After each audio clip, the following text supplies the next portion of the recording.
Hey everybody, what is going on? I hope you guys are all doing well, and welcome to another tutorial video. In this video, I'm going to be showing you guys how you can connect your Squarespace site to the Google Sites network. So let's get right into it. Now, as you can see, currently I am on my Squarespace site. However, I will be using this guide on the Squarespace Help Center simply to explain everything to you guys, since I don't have access to Google Sites, nor do I have a domain which I can modify on Squarespace since I haven't purchased any. So let me just go over this really quickly. Now, the first thing you're going to want to do is you're going to start the connection in Google Sites. You're going to open up your website on Google Sites on your Google Sites account.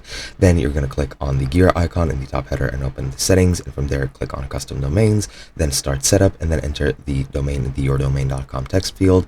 And after you've done that, then you can connect to a third-party domain registrar window, which will open after you enter the domain here, and then you'll be able to add your DNS settings in Squarespace. Now, the way you add your DNS settings on Squarespace, at least, is you go into the settings, then you go into the domains and email section and click on domains.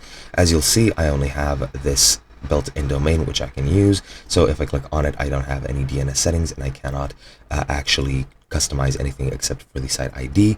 But if you have a bot domain, what you can do is add the CNAME record that is required. So at your domain dashboard, you just need to click on the domain you want, then click the DNS, and if you have multiple domains, you're going to manage the DNS record separately. And once you go into the DNS, you can click the red trash can next to the Squarespace defaults, since you're going to be creating new records. Then you're going to go into the pop-up window, click delete, then scroll down to custom records and add a CNAME record by selecting the type as CNAME. From the drop-down menu, host is www.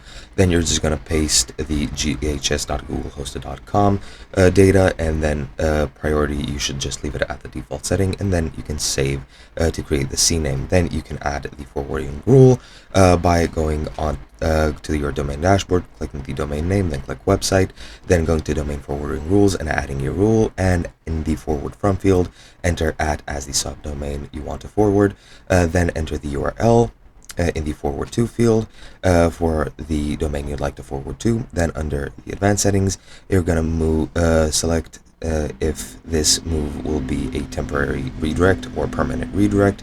Of course, it's self-explanatory. If you want it to temporarily redirect to another site, you're going to select temporary, and if you want it to always forward, just select permanent. Then you're going to go under forwarding over SSL, and it's recommended to keep SSL on. Then under path forwarding, select main paths to maintain the URL paths to your original domain, and select remove paths to have all URLs forward to your new address if you so choose, and then click save to complete the process. And to actually complete the connection, you need to go to the connect to a third-party domain registrar window and click done from the Google Sites tab, which will open up after you finish the steps outlined here.